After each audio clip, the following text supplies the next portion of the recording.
ఒక నిర్దిష్టమైన ఏదైనా వస్తువును ముద్దు పెట్టుకోవడం లేదా నిర్దిష్ట ప్రదేశంలోని నేలను ముద్దు పెట్టుకోవడమే దేవుణ్ణి ఆరాధించడమా? ఇది ఎంతవరకు వాక్యానుసారము? దేవుణ్ణి ఆశ్రయించిన వ్యక్తికి దేవుడిచ్చిన నిరీక్షణ ఎంతవరకు నమ్మదగింది? ఈ విషయాలను పరిశీలిద్దాం.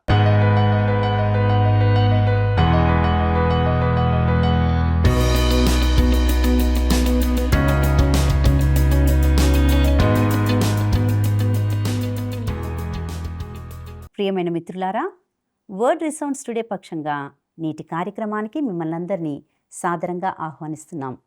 మీరందరూ బాగున్నారు కదూ? మేము మీ కొరకు, మీ కుటుంబాల కొరకు క్రమంగా ప్రార్థిస్తున్నాం. ఈ కార్యక్రమంలోని సత్యాలను మీ జీవితాలకు అన్వయించుకుంటూ వాక్యానుసారంగా జీవిస్తున్నారని విశ్వసిస్తున్నాం. నేటి పాఠంలో అంత్యదినములలో ఇశ్రాయేలు అనగా ఎఫ్రాయిము విగ్రహముల నుండి దేవుని వైపుకు తిరుగుతుందని, అది తన పాపమును బట్టి తీర్పు తీర్చబడి భవిష్యత్తులో రక్షింపబడుతుందనే విషయాలను గురించి తెలుసుకుంటాం. ఇక సందేశాన్ని వీక్షిద్దామా? మంచి దేవుడు నా యేసయ్యా, చింతలన్నీ బాపునయా, హృదయ వాంఛతో చేరిన వారికి శాంతి జీవము ఇచ్చునయా, హృదయ వాంఛతో చేరిన వారికి శాంతి జీవము ఇచ్చునయా. మహిమా ఘనత ప్రభావము నీకే, మహిమా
క్రీస్తునందు ప్రియమైన ప్రేమధార టీవీ వీక్షకులందరికీ మన ప్రభువును రక్షకుడైన యేసు క్రీస్తు శ్రేష్టమైన నామంలో శుభములు తెలియజేస్తున్నాం. నేటితో మనము హోషేయ గ్రంథ ధ్యానాలను ముగించుకోబోతున్నాం. ఇప్పటికే ఎన్నో విలువైన ఆధ్యాత్మిక సత్యాలను మనము వ్యక్తిగతంగా నేర్చుకొని ఉన్నాం. ఈనాటి పాఠంలో మనము హోషేయ గ్రంథంలోని చివరి అధ్యాయాలను అనగా 13, 14 అధ్యాయాలను ధ్యానించుకోబోతున్నాం. ముఖ్యంగా ఈ భాగంలో ఇశ్రాయేలు వర్తమానంలో తీర్పు తీర్చబడుతుందని మరియు భవిష్యత్ కాలంలో అది రక్షించబడుతుందనే సందేశాన్ని మనం తెలుసుకుంటాం. అదేవిధంగా అధ్యాయాల వారీగా గమనిస్తే 13వ అధ్యాయంలో ఇశ్రాయేలుపై దేవుని తీర్పు అనివార్యమైనదని మనము గమనిస్తాం. ఇక హోషేయ గ్రంథము 13వ అధ్యాయము మొదటి వచనాన్ని మనం గమనిద్దాం. ఎఫ్రాయిము మాటలాడినప్పుడు భయము కలిగెను, అతడు ఇశ్రాయేలు వారిలో తన్ను గొప్ప చేసుకొనెను. తరువాత బయలు దేవతను బట్టి అపరాధి అయి అతడు నాశనమొందెను. ప్రియులారా, ఇక్కడ ఈ వచనాన్నే మరొక మాటలో చెప్పాలంటే ఎఫ్రాయిము సజీవుడైన దేవుణ్ణి సేవించినప్పుడు దేవుడు అతన్ని గణపరిచాడు. కానీ అతడు బయలును ఆరాధించడం ప్రారంభించినప్పుడు అతడు మరణించాడు. నా ప్రియ స్నేహితులారా, ఎఫ్రాయిము మరణించి భూమి నుండి బయటకు తోసివేయబడమే కాకుండా భూమి కూడా చనిపోయింది. మరియు అది నేటికి తిరిగి జీవమును పొందుకుందని నేను అనుకోను. సమరయ మరియు ఆ ప్రాంతంలోని ఇతర నగరాల శిథిలాలు భూమిపై మరి ఎక్కడైనా కనుగొనలేనంత అత్యంత నిర్జన ప్రదేశాలుగా ఉంటున్నాయి. ఇక హోషేయ గ్రంథము 13వ అధ్యాయము 2వ వచనాన్ని మనం గమనిద్దాం. ఇప్పుడు వారు పాపము పెంపు చేయుదురు, తమకు తోచినట్టు వెండితో విగ్రహములను పోతపోయుదురు, అదంతయు పనివారు చేయు పనియే. వాటికి బలులను అర్పించువారు దూడలను ముద్దు పెట్టుకొనుడని చెప్పుదురు. ఇది ఒక రకమైన ఆరాధన. ప్రజలు వాస్తవానికి పోయి ఆ బంగారు దూడలను ముద్దు పెట్టుకుంటున్నారు. ఈరోజు చాలామంది ప్రజలు ఒక నిర్దిష్టమైన వస్తువును కానీ లేదా ప్రాంతాన్ని కానీ ఆ నేలను కానీ ముద్దు పెట్టుకోవడమే దేవుణ్ణి ఆరాధించడము అని భావిస్తారు. ఇశ్రాయేలు పర్యటనకు వెళ్ళిన బృందంలో ఒకసారి ఒక మహిళ సమాధుల తోట వద్ద చేతులు మరియు మోకాళ్ళపై కూలబడి ఆ ప్రదేశాన్ని ముద్దు పెట్టుకోవడం ప్రారంభించింది. వెంటనే అక్కడ ఉన్నటువంటి వాక్యం ఎరిగిన ఒక దైవజనుడు ఆమె చేతిని పట్టుకొని, ఆ ప్రాంతంలో కనీసం నీరు కూడా త్రాగవద్దని మాకు చెప్పబడిందని మరియు ఆమె తప్పకుండా నేల నుండి వెంటనే లేవవలసిందిగా గుర్తు చేశాడు. అప్పుడు ఆమె పర్వాలేదు అంటూ, దానికి ఏం ప్రమాదం లేదు, ఇది పవిత్రమైన స్థలము, ఇక్కడే నా ప్రభువు సమాధి చేయబడ్డాడు అని బిగ్గరగా చెప్పింది. అప్పుడు ఆ దైవజనుడు ఆమెతో, అమ్మా, ఆయన ఈరోజు ఇక్కడ లేడు, ఆయన దేవుని కుడి పార్శ్వంలో కూర్చుని ఉన్న సజీవుడైన క్రీస్తుగా ఉన్నాడు. మీరు ఈరోజు ఆయనను ముద్దు పెట్టుకోలేరు, కానీ మీరు ఆయనను ఆరాధించవచ్చు మరియు స్తుతించవచ్చు అని ఆమెకు గుర్తు చేశాడు. సజీవుడును మరియు సత్యవంతుడైన దేవుణ్ణి ఆరాధన చర్యగా ఏదో ఒక దాన్ని ముద్దు పెట్టుకోవడం, వాటి చుట్టూ తిరగడం అర్ధరహితం. నా ప్రియ స్నేహితులారా, మీరు జీవించే జీవితం ద్వారా ఆయనను ఆరాధించండి. కేవలము మీరు ప్రార్థన మందిరంలో ఎలా ప్రవర్తిస్తారో మాత్రమే కాకుండా, మీరు మీ వ్యాపారాన్ని ఎలా నిర్వహిస్తారో, మీ సామాజిక జీవితాన్ని ఎలా నిర్వహిస్తారో, మీరు మీ ఇంటిని ఎలా నడుపుతారో మరియు మీరు వీధిలో ఎలా ప్రవర్తిస్తారో అందులో ఆయనను ఆరాధించండి. ప్రార్థనా మందిరము మరియు వీధిలో ఎలా ఉండాలనే విషయమై వ్యత్యాసాన్ని మనమే సృష్టించాం. కానీ వాస్తవానికి దేవుని దృష్టిలో అలాంటి తేడాలు ఏమీ లేవు. ఇక హోషేయ గ్రంథము 13వ అధ్యాయము 3-4 వచనాలను గమనిద్దాం. కాబట్టి వారు ఉదయమున కనబడు మేఘం వలెను, పెందలకడ గతించు ప్రాతకాలపు మంచు వలెనుందురు. కళ్ళములో నుండి గాలి ఎగరగొట్టు పొట్టు వలెను, కిటికీలో గుండా పోవు పొగ వలెనుందురు.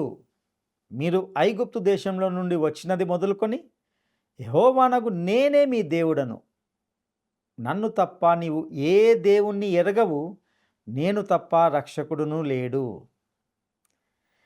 నా ప్రియ స్నేహితులారా, ఆయన మాట వినండి.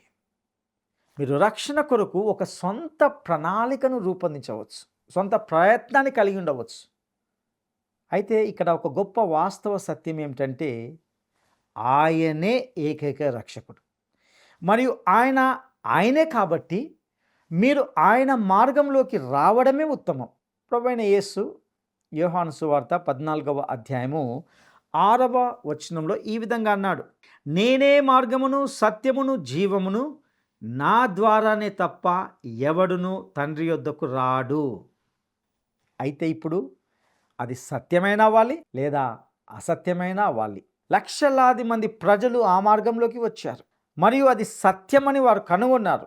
మీకు మీరుగా రక్షింపబడడానికి సొంత రక్షణ మార్గం ఉందని మీరు భావించవచ్చు, కానీ దేవుడే ఏకైక రక్షకుడు మరియు ఆయనే మీకు రక్షణ ప్రణాళికను అందించగల ఏకైక వ్యక్తి. ఇక హోషేయ గ్రంథము 13వ అధ్యాయము 5-6 వచనాలను మనం గమనిద్దాం. మహా ఎండకు కాలిన అరణ్యంలో నిన్ను స్నేహించిన వాడను నేనే. తరువాత వారికి మేత దొరకగా వారు తిని తృప్తి పొంది గర్వించి నన్ను మరచిరి. ప్రియులారా, దేవుడు ఇలా చెప్తున్నాడు, నేను మీ దేవుడను, ఐగుప్తు నుండి మిమ్మల్ని తీసుకువచ్చిన వాడను నేనే మిమ్మల్ని వదిలిపెట్టే స్థితిలో లేను, కానీ నేను మిమ్మల్ని తీర్పు తీర్చబోతున్నాను. ఇక హోషేయ గ్రంథము 13వ అధ్యాయము 7-8 వచనాలను మనం గమనిద్దాం. కాబట్టి నేను వారికి సింహం వంటి వాడనైతిని, చిరుతపులి మార్గంన పొంచియున్నట్లు నేను వారిని పట్టుకొన పొంచియుందును. పిల్లలు పోయిన ఎలుగుబంటి ఒకని మీద పడునట్లు నేను వారి మీద పడి వారి రొమ్మును చీల్చివేయుదును. ఆడు సింహము ఒకని మింగివేయినట్లు వారిని మింగివేతును. దుష్ట మృగములు వారిని చీల్చివేయును. ఇక్కడ ఒక ప్రవచనాత్మకమైన ప్రకాంశం చాలా ఆసక్తికరంగా ఉంది. దానియేలు గ్రంథము 7వ అధ్యాయంలోని దర్శనంలో బబులోను దేశము ఒక సింహంగా, గ్రీసు దేశము అలెగ్జాండర్ మహాచక్రవర్తి నాయకత్వంలో ఒక చిరుత పులిగా, మాదీయుల పారసీక సామ్రాజ్యము ఒక ఎలుగుబంటిగా చిత్రీకరించబడింది. ఇప్పుడు ఇక్కడ హోషేయ ప్రవచనంలో దేవుడు భవిష్యత్తులో తాను ఒక సింహం మరియు చిరుతపులి వలె వారి పైకి వస్తానని చెబుతున్నాడు. కానీ సమీప భవిష్యత్తులో తాను ఒక ఎలుగుబంటి వలె వస్తానని చెబుతున్నాడు. ఇది మాదీల పారసీకుల రాజ్యంను ప్రతిబింబిస్తుంది. ఇది ఆ ప్రాచీన కాలంలో అశ్షూరు చేత ఆధిపత్యం చేయబడుతుండేది. దేవుడు అంటున్నాడు, పిల్లలు పోయిన ఎలుగుబంటి ఒకని మీద పడునట్లు నేను వారి మీద పడి వారి రొమ్మును చీల్చివేయుదును.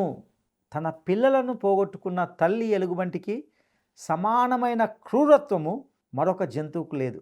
మరియు అది క్రూరమైన అశ్షూరు సైన్యానికి ఒక సరైన దృష్టాంతంగా ఉంటున్నది. ఇక హోషేయ గ్రంథము 13వ అధ్యాయము 9వ వచనాన్ని మనం గమనిద్దాం. ఇశ్రాయేలు, నీ సహాయకర్తనగు నాకు నీవు విరోధివై నిన్ను నీవే నిర్మూలము చేసుకొనిచున్నావు. మనకు సంభవించే నష్టాలకు మనము తరచుగా దేవుణ్ణి నిందిస్తాం. మీకు అలా అనిపించినప్పుడు ఈ వాక్యం చూడ్డానికి బాగా ఉపయోగపడుతుంది. మీకు మీరే నాశనం చేసుకున్నారు, నాశనాన్ని తెచ్చుకున్నారు మరియు మీ స్థితికి మీరే బాధ్యత వహించాలి. అయితే మీరు దేవుని నుండి సహాయం పొందవచ్చు. ఆయన మీకు తప్పకుండా ప్రతి పరిస్థితుల్లో సహాయాన్ని అందిస్తాడు. ఇక హోషేయ గ్రంథము 13వ అధ్యాయము 10-11 వచనాలను మనం గమనిద్దాం. నీ పట్టణములలో దేని అందును నీకు సహాయము చేయకుండా నీ రాజు ఏమాయను? రాజును అధిపతులను నా మీద నియమించుమని నీవు మనవి చేసుకొంటివి గదా. నీ అధిపతులు ఏమైరి? కాగా కోపము తెచ్చుకొని నీకు రాజును నియమించి తిని క్రోధము కలిగి అతన్ని కొట్టివేయుచున్నాను. ఈ వచనంలో కోపము తెచ్చుకొని నీకు రాజును నియమించి తిని అనే మాటను మనం గమనిస్తాం. ఇశ్రాయేలు రాజును కోరినప్పుడు దేవుడు వారికి సౌలును రాజుగా అనుగ్రహించాడు. క్రోధము కలిగి అతన్ని కొట్టివేయుచున్నాను. ఆయన ఉత్తర రాజ్యం నుండి చివరి రాజైన హోషేయను, దక్షిణ రాజ్యం నుండి సిద్కియాను తీసివేశాడు మరియు దానిని దేవుడే తన క్రోధంతో చేశాడు. అదే తీర్పు. ప్రారంభంలో అది ఆయన తీర్పు మరియు చివరిలో కూడా ఆయన తీర్పు ఉంటున్నది. ఇక హోషేయ గ్రంథము 13వ అధ్యాయము 16వ వచనాన్ని మనం గమనిద్దాం. షోమ్రోను తన దేవుని మీద తిరుగుబాటు చేసిన గనుక అది శిక్ష నొందును, జనులు కత్తిపాలగుదురు, వారి పిల్లలు రాళ్లకు వేసి కొట్టబడుదురు, గర్భిణీ స్త్రీల కడుపులు చీల్చబడును. ఇక్కడ ఈ వచనంలో అది శిక్ష నొందును అనే మాటను చూస్తాం. మీరు గనక షోమ్రోను వెళ్ళినట్లయితే మీరు దేవునితో ఏకీభవిస్తారు.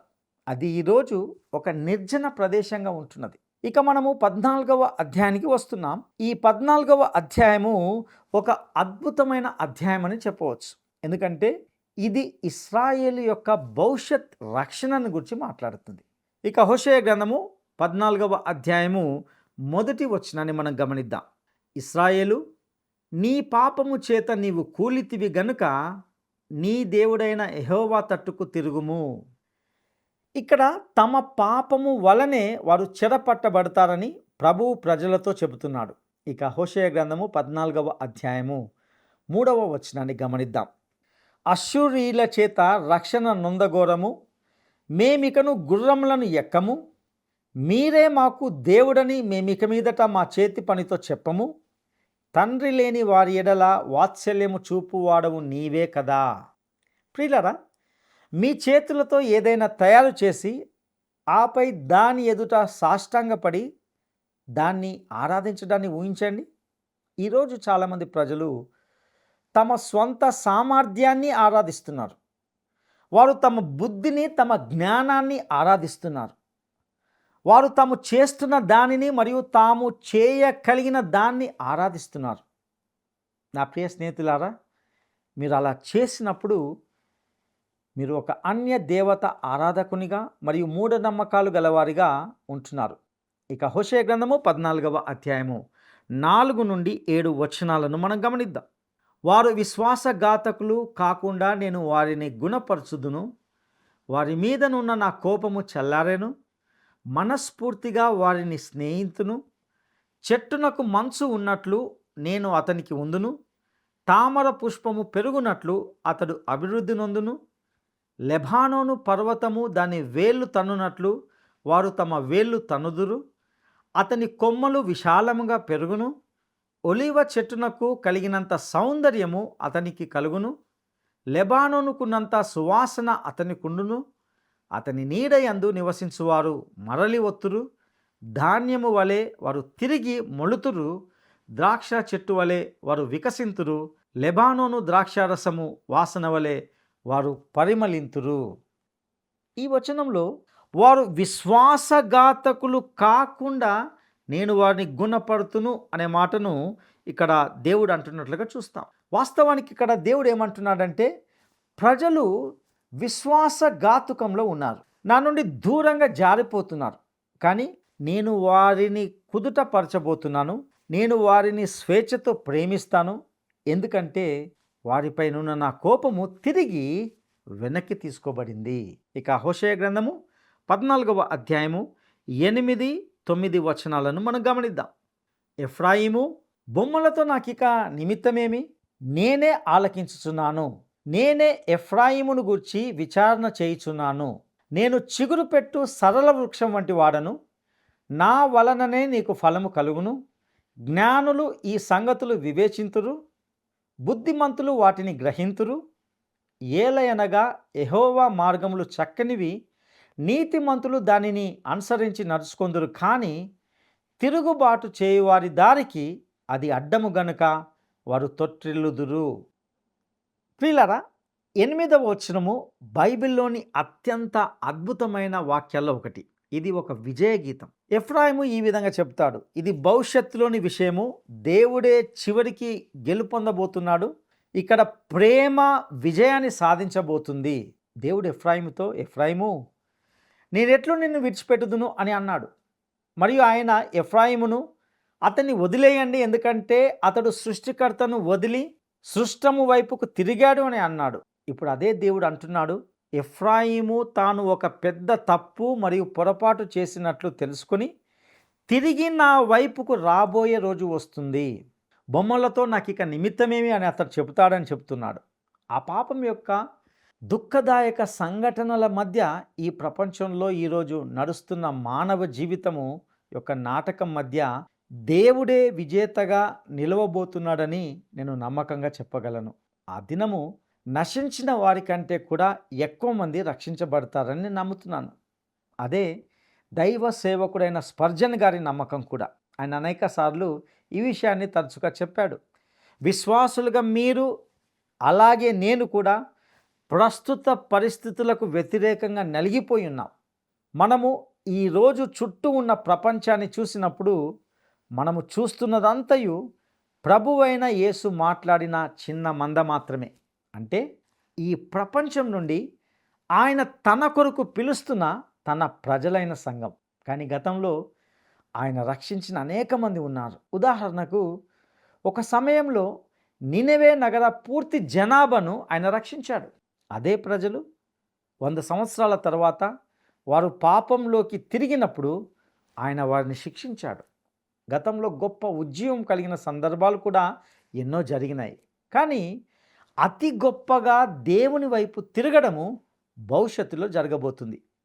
అది అన్ని కాలాల్లో జరగబోతుంది. మహాశ్రమల కాలంలో జరగబోతుంది. 1000 ఏండ్ల పాలనలో కూడా జరగబోతుంది. అది రక్షించబడే కాలం అవుతుంది. నా ప్రియ స్నేహితులారా, దేవుడు గెలుపొందబోతున్నాడు. ప్రేమ విజయం సాధిస్తుంది. సృష్టికర్త అయిన మన దేవుడు ఈరోజు తన రథంలో విజయవంతంగా స్వారీ చేస్తున్నాడు. ఆయన సర్వాధికారి అయిన దేవుడు. ఆ రథ చక్రాల వద్దకు వచ్చే మనిషిని దేవుడు దయతో చూస్తాడు. మీ విషయం తెలియదు, కానీ నేను దేవునితో కలిసి వెళ్ళాలి అనుకుంటున్నాను. నేను ఈరోజు ఆయనతో కలిసి ప్రయాణం చేస్తున్నాను. ఆయన వాక్యాన్ని తెలుసుకోవడము ఇంత అత్యవసరం అయ్యేది ఎందుకంటే ఇందుకే మనము జీవిస్తున్న ఈ కష్టకరమైన దినములో ఆయన చిత్తంలో ఎలా ఉండాలో తెలుసుకోవడానికి దేవుని యొక్క వాక్యాన్ని తెలుసుకోవడము ఎంతో ముఖ్యమైన విషయం. ప్రియ సహోదరుడా, సహోదరి, గత కొన్ని రోజులుగా మనము హోషేయ గ్రంథాన్ని అధ్యాయం వెంబడి అధ్యాయాన్ని ధ్యానిస్తూ వచ్చాం. ప్రతి అధ్యాయము ఎన్నో గూఢమైన విషయాలను బోధిస్తూ వచ్చింది. ముఖ్యంగా దేవుని యొక్క మనసు ఏమై ఉన్నదో హోషేయ వ్యక్తిగత కుటుంబ జీవితం ద్వారా మనకు ఎంతో స్పష్టంగా తెలియజేస్తూ వచ్చాడు. దేవుని బిడ్డలుగా మనము దేవునికే నమ్మకంగా కట్టుబడి ఉండాలి.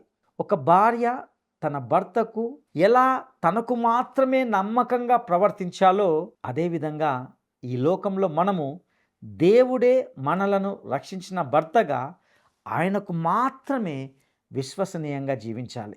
ఆయనను విసర్జించి మన ఇష్ట ప్రకారంగా జీవిస్తూ ఆయన స్థానంలో ఈ లోకానుసారమైన విషయాలను పెట్టి వాటినే ఆరాధిస్తూ ఉన్నట్లయితే ఆయన తీర్పు తప్పకుండా ఉంటుంది.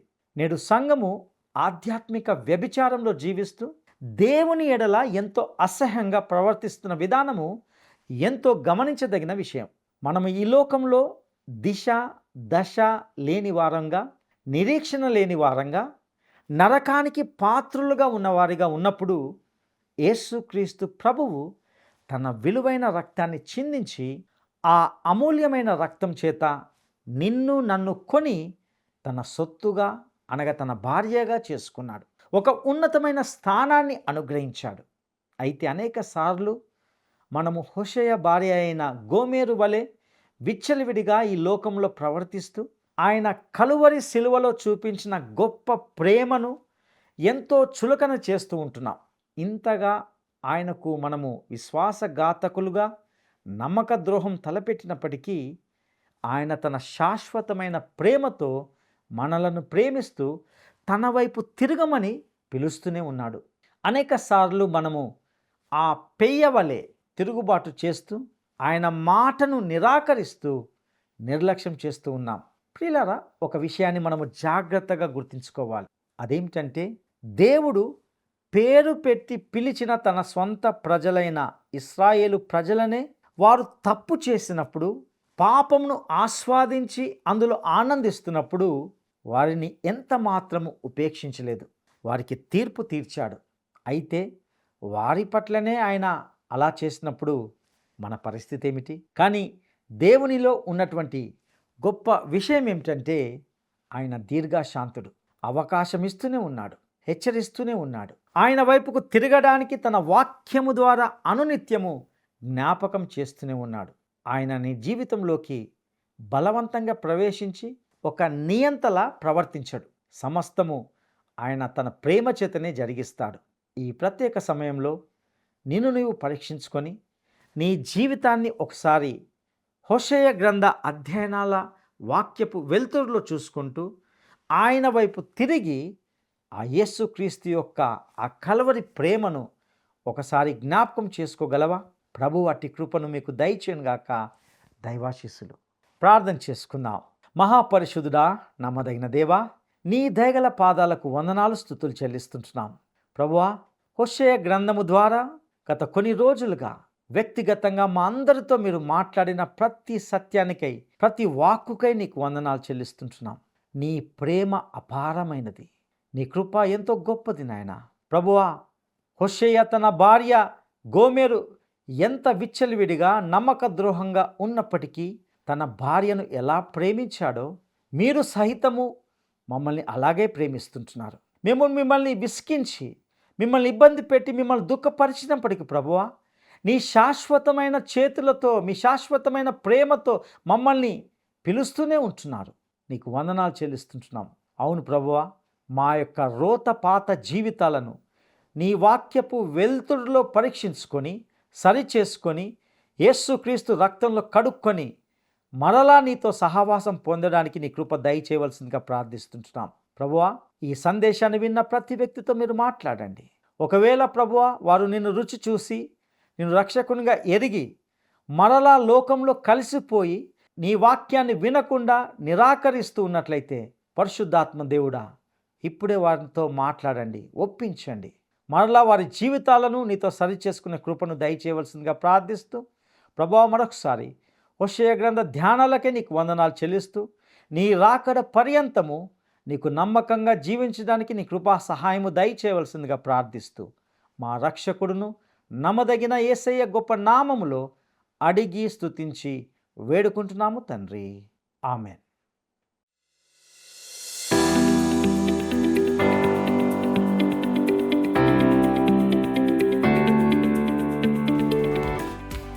ఉత్తర రాజ్యం యొక్క చివరి రాజు పేరు ఏమిటి?